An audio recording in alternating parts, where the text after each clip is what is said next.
واتل عليهم نبأ بني آدم بالحق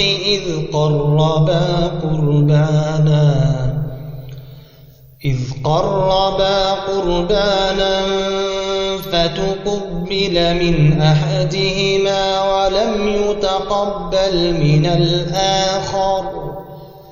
قال لأقتلنك قال إنما يتقبل الله من المتقين لئن بسطت إلي يدك لتقتلني ما أنا بباسط يدي إليك لأقتلك إني أخاف الله رب العالمين إني أريد أن تبوء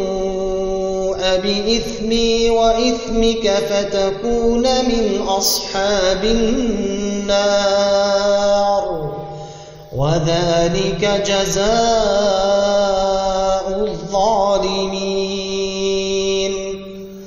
فطوعت له نفسه قتل أخيه فقتله فأصبح من الخاسرين فبعث الله غرابا